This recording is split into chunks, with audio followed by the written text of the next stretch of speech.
Hello and warm welcome to all of you. हम लोग आज एक बहुत ही इम्पोर्टेंट, बहुत ही तगड़ा एक टॉपिक देखने वाले हैं।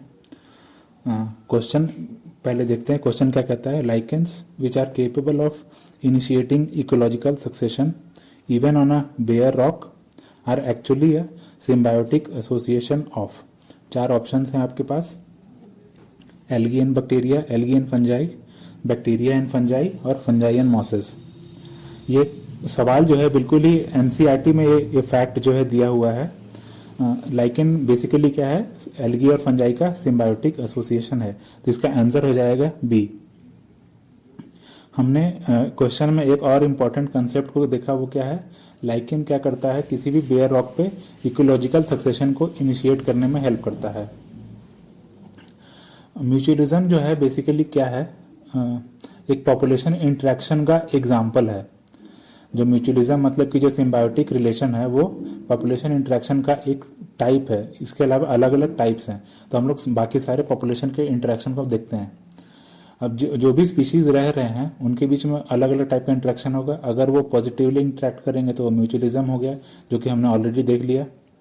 अगर दोनों नेगेटिवली इफेक्ट हो रहे हैं तो वो हो जाएगा कंपटीशन। नेगेटिवली इफेक्ट मतलब वो दोनों स्पीशीज एक दूसरे को हार्म पहुंचा रहे हैं, नुकसान पहुंचा रहे हैं, तो हो जाएगा कंपटीशन। अगर एक को बेनिफिट हो रहा है, दूसरे को नुकसान हो रहा है, तो वहां पर 2 चीजें हो सकती है। या तो वहां पे प्रिडेशन का केस हो जाएगा, या तो वहां पे पैरासिटिज्म का केस हो जाएगा। ये हम लोग अभी आगे डिटेल में देखेंगे। अगर एक स्पीशीज अनअफेक्टेड है और दूसरा पॉजिटिवली इफेक्टेड है तो वो हो जाएगा कमेंसिलिज्म। सिमिलरली अगर एक अनअफेक्टेड है और दूसरा नेगेटिवली इफेक्टेड है तो वो हो जाएगा एमेंसिलिज्म। सबसे पहले म्यूचुअलिज्म को डिटेल में देखते हैं। एक तो हमने देखा लाइकेन, जो क्वेश्चन का भी पार्ट था। लाइकेन क्या है? एल्गी और फंजाई का सिम्बायोटिक एसोसिएशन है। यहाँ पे एल्गी क्या करता है? एल्गी जो है फूड प्रोड्यूस करने में हेल्प करता है, और फंजाई क्या करता है? वो प्रोटेक्शन में हेल्प करता है। तो इस तरह दोनों एक दूसरे को पॉजिटिवली इफेक्ट करते हैं। फिर दूसरा एग्जाम्पल देखिए, तो वो क्या है? माइकोराइजा। माइकोराइजा में क्या होता है कि फंगाई का प्लांट के रूट्स के साथ सिम्बायोटिक रिलेशनशिप होता है। फंगाई क्या करता है? रूट्स को न्यूट्रिएंट्स अब्सॉर्ब करने में हेल्प करता है। इन टर्न रूट्स क्या करते हैं? वो फंगस को कार्बोहाइड्रेट्स प्रोवाइड करते हैं। अब कार्बोहाइड्रेट्स से क्या होता है कि फंगस जो है एनर्जी प्रोड्यूस कर पाता है। तो दोनों को यहाँ पे बेनिफिट हुआ, तो ये हो गया माइकोराइजा। अब तीसरा देखिए, तीसरा है पॉलिनेशन। पॉलिनेशन आप जनरली सोचते होंगे कि वो बस इंसेक्ट्स के थ्रू होता है, जो जितने भी मधुमक्खी है उनके थ्रू होता है, लेकिन ऐसा नहीं है। पॉलिनेशन बहुत ही अलग अलग ऑर्गेनिज्म के से भी हो सकता है, जैसे कि बर्ड्स के थ्रू हो सकता है, या फिर कोई छोटे मोटे रोडेंट है जैसे कि गिलहरी हो गया या फिर चूहा हो गया, तो ये सब के थ्रू भी हो सकता है, जो कि आप फिगर्स में देख रहे हैं। अब चौथे फिगर पे आते हैं। चौथे फिगर में क्या है कि एक फिग और वास्प के बीच का म्यूचुअल रिलेशनशिप दिखाया गया है। यहाँ पे क्या होता है? वास्प जो है, जो इंसेक्ट है, वो क्या करता है? पॉलिनेशन में हेल्प करता है फिग के। इन टर्न फिग क्या प्रोवाइड करता है? जो बच्चे ग्रो करते हैं इसके अंदर, फिग के अंदर, उसको वो फूड प्रोवाइड करता है। जो सीड्स होते हैं, सीड्स को कंज्यूम करके उसके जो लार्वे हैं वो ग्रो करते हैं। तो इस तरह दोनों को बेनिफिट पहुंचता है। ये भी म्यूचुअलिज्म का एग्जांपल हो गया। यहाँ पर क्या होता है? एक कोई इवोल्यूशन टर्म भी हम लोग समझ सकते हैं। कोई इवोल्यूशन में क्या होता है कि अगर कोई म्यूचुअल रिलेशनशिप है और एक अगर स्पीशीज उस रिलेशनशिप का अगर इवॉल्व कर रहा है, तो साथ में क्या होता है कि दूसरा स्पीशीज भी जो है वो इवॉल्व करता है। तो यहाँ पे क्या हो गया? ये को इवोल्यूशन हो गया। अब 5वां जो फिगर है ये आप लोगों के लिए होमवर्क है। इसमें क्या है कि ये बेसिकली यहाँ पे सेक्सुअल डिसीट का फंक्शन यहाँ पे हो रहा है। यहाँ पे क्या होता है कि जो ऑफरिस करके फ्लावर दिख रहा है आपको, तब आप लोग के लिए होमवर्क है, आपको पता करना है कि यहाँ पे एक्चुअल में होता क्या है। हम लोग अगले पॉपुलेशन इंटरेक्शन पे आते हैं। ये क्या है? कंपटीशन। कंपटीशन में हमने क्या देखा कि दोनों नेगेटिवली इफेक्ट होते हैं। अब सबसे पहले देखिए, एक फ्लेमिंगो और फिश के बीच में कंपटीशन होता है। जैसे कुछ जो प्लैंक्टन्स पाए जा रहे हैं हमारे वाटर बॉडी में, तो दोनों क्या करते हैं? कंपीट करते हैं उसका कंज्यूम करने के लिए। तो इस वजह से क्या होता है? दोनों के बीच में कंपटीशन होता है। अब क्योंकि रिसोर्सेज लिमिटेड होते हैं तो इस वजह से कंपटीशन होता है, लेकिन ऐसा जरूरी नहीं है कि रिसोर्सेज लिमिटेड होने पे ही कंपटीशन होगा। अगर रिसोर्सेज अबंडेंट भी हैं तो भी कंपटीशन होगा। उस केस में हम लोग क्या बोलते हैं, वहां पे इंटरफेरेंस कंपटीशन होता है। इसमें क्या होता है कि एक स्पीशीज जो है दूसरे स्पीशीज को के प्रेजेंस में इंटरफेयर करती है, तो इस वजह से भी कंपटीशन होता है। अब हम लोग दूसरे डायग्राम पे आते हैं। यहाँ पर हम लोग क्या देख रहे हैं, कॉम्पिटिटिव एक्सक्लूजन का एग्जाम्पल देख रहे हैं। इसमें क्या होता है कि गैलापागोस आइलैंड में कुछ एबिंगडन टॉर्टॉइज रहते थे। वहां पर क्या हुआ कि कुछ गोट्स यानी कि बकरियों का इंट्रोडक्शन हुआ। अब गोट्स क्या करते थे कि जो भी टॉर्टॉइज का जो फूड होता था उसको वो खा जाते थे, जो भी प्लांट्स हो गए उनको वो कंज्यूम कर देते थे। इस वजह से क्या हुआ कि टॉर्टॉइज के पास फूड कंज्यूम करने के लिए बचा नहीं, तो इस वजह से वो एक्सटिंक्ट हो गए। तो ये क्या हो गया, कॉम्पिटिटिव एक्सक्लूजन का एग्जाम्पल हो गया। यहाँ पर क्या हुआ, कंपटीशन की वजह से एक स्पीशीज ही एक्सटिंक्ट हो गया। इसको क्योंकि गॉज ने दिया था तो इसलिए हम लोग इसको कॉम्पिटिटिव एक्सक्लूजन प्रिंसिपल बोलते हैं, गॉज का। अब तीसरे डायग्राम पे आइए। यहाँ पर क्या हो रहा है, कॉम्पिटिटिव रिलीज हो रहा है। इसमें क्या होता है कि जैसे दो तरह के बार्निकल देख रहे हैं आप, एक है बैलेनस बार्निकल और एक है कैथैलमस बार्निकल। यहाँ पे क्या होता है कि एक बार्निकल जो है दूसरे बार्निकल को रिमूव कर देता है उसके हैबिटेट से। लेकिन एक एक्सपेरिमेंट किया गया कॉर्नेल के द्वारा। उसने क्या देखा कि जब उसने बैलेनस बार्निकल को रिमूव कर दिया तो कैथैमलस जो बार्निकल था उसका जो स्पीशीज डिस्ट्रीब्यूशन था वो बढ़ गया, मतलब वो प्रोलिफरेट किया, उसका पॉपुलेशन वो नीचे वाले जोन में भी यानी कि लो टाइड वाले जोन में भी पाया गया। तो इसको हम लोग कॉम्पिटिटिव रिलीज बोलते हैं। चौथा डायग्राम देखिए, यहाँ पे क्या हो रहा है, रिसोर्स पार्टीशनिंग हो रहा है। अब क्योंकि रिसोर्सेज कम है तो इस वजह से कंपटीशन होता है। तो कुछ स्पीशीज क्या करते हैं कि वो कंपटीशन अवॉइड करने के लिए रिसोर्स की पार्टीशनिंग कर लेते हैं।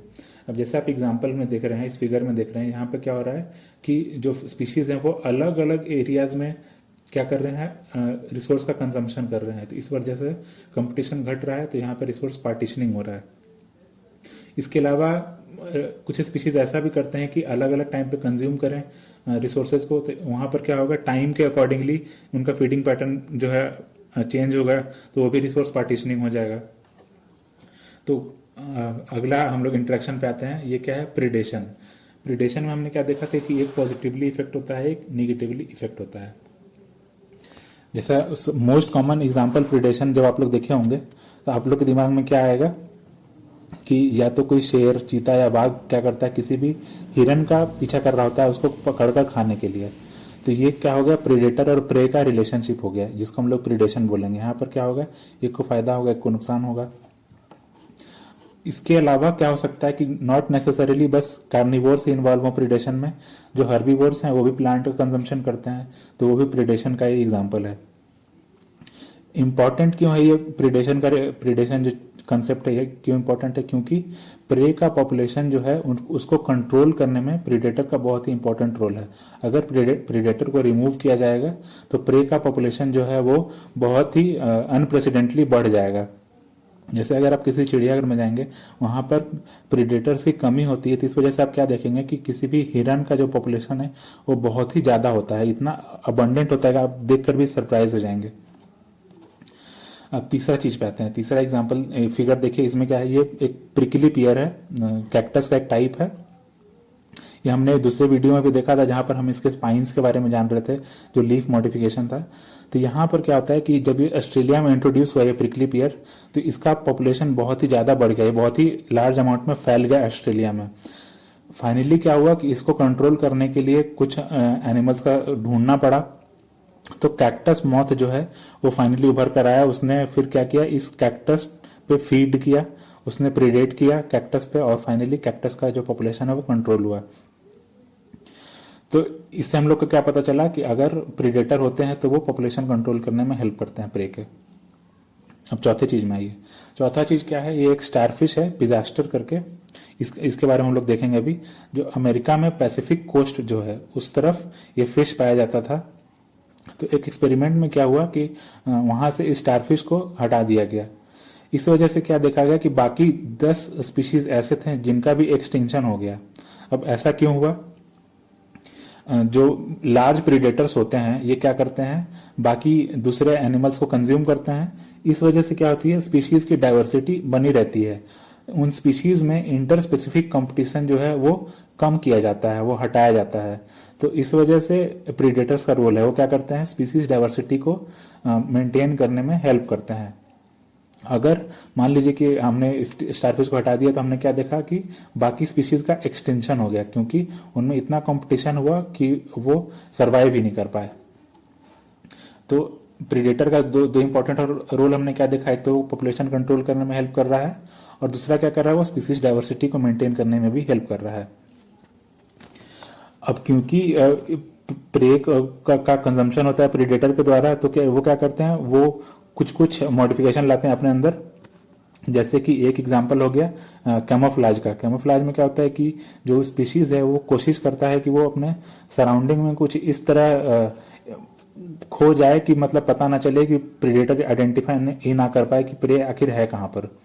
जैसे कि आप यहाँ पे पेड़ पे देख रहे हैं, पेड़ पे क्या एक मॉथ है, मॉथ ने अपने खुद के शरीर के टेक्सचर को इस तरह बना लिया है कि वो पेड़ के जो टेक्सचर है उससे बिल्कुल ही मिलता जुलता है। तो इस वजह से प्रे जो है आसानी से ढूंढा नहीं जा सकता, प्रीडेटर जो है आसानी से उनको आइडेंटिफाई नहीं कर पाते हैं।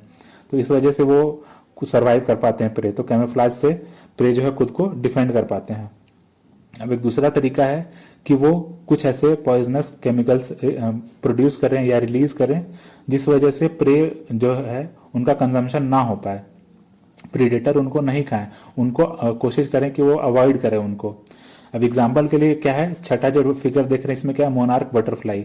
ये क्या करता है, ये कुछ ऐसे केमिकल्स को प्रोड्यूस करता है अपने बॉडी के अंदर जिस वजह से क्या होता है, जो बर्ड्स हैं, बर्ड्स उनको कंज्यूम नहीं करते हैं क्योंकि उनको वो टेस्ट उनका अच्छा नहीं लगता है। तो इस वजह से मोनार्क बटरफ्लाई खुद को बचा पाता है बर्ड्स के प्रिडेशन से।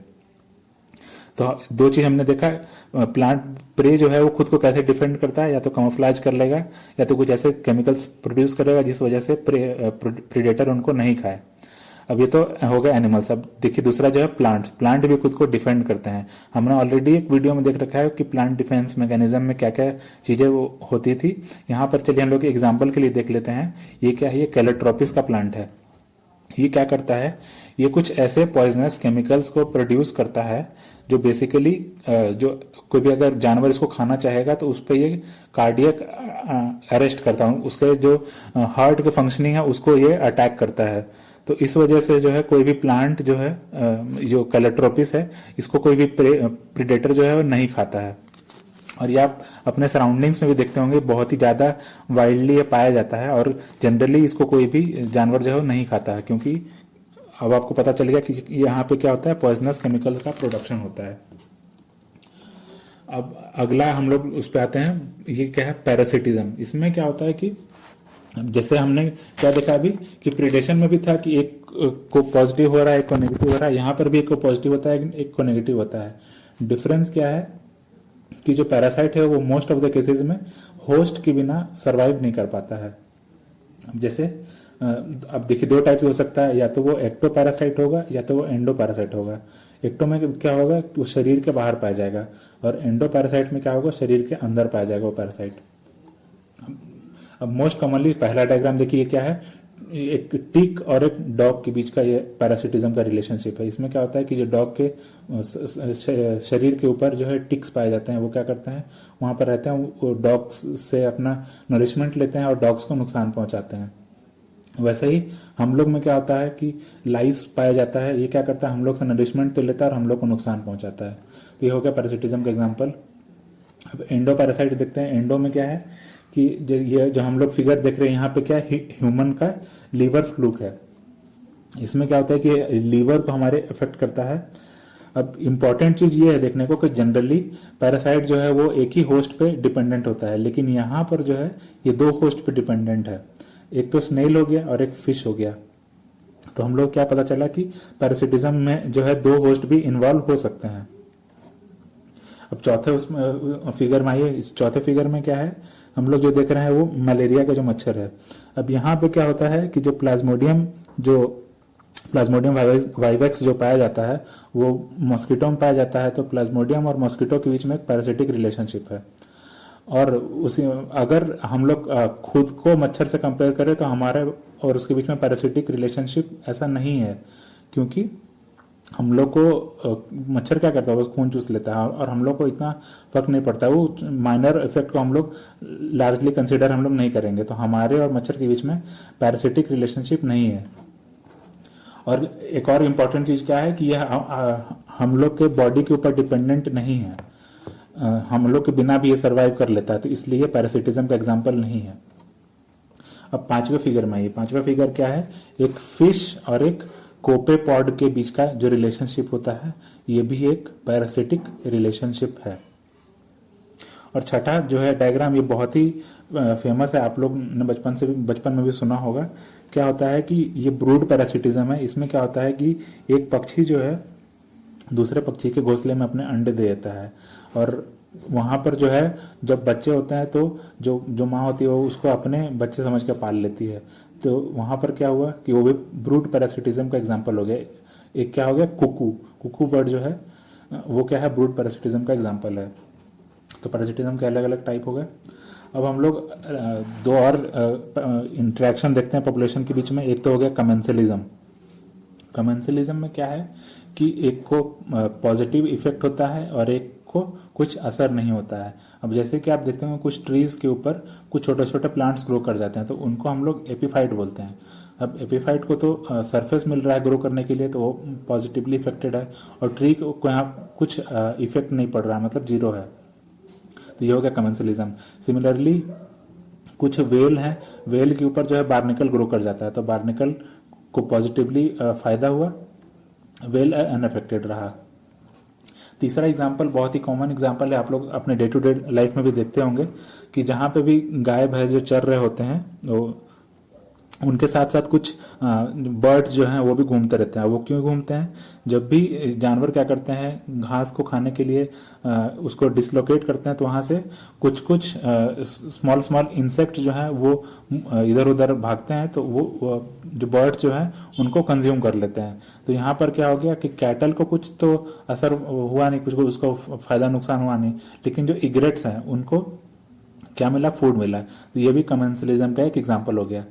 और चौथा फिगर देखिए, ये क्या है, एक क्लाउन फिश और सी एनेमोन के बीच का जो है रिलेशनशिप दिखा रहा है। यहाँ पे क्या होता है, क्लाउन फिश जो है वो सी एनेमोन के आसपास ही रहता है। ऐसा क्यों रहता है, क्योंकि सी एनेमोन के पास कुछ टेंटिकल्स होते हैं, जो कि अगर कोई एनिमल अटैक कर रहा है तो टेंटिकल से स्टिंग करता है और उस जानवर को भगा देता है या मार देता है। तो इस वजह से क्या होता है, प्रोटेक्शन प्रोवाइड करता है सी एनेमोन क्लाउन फिश को।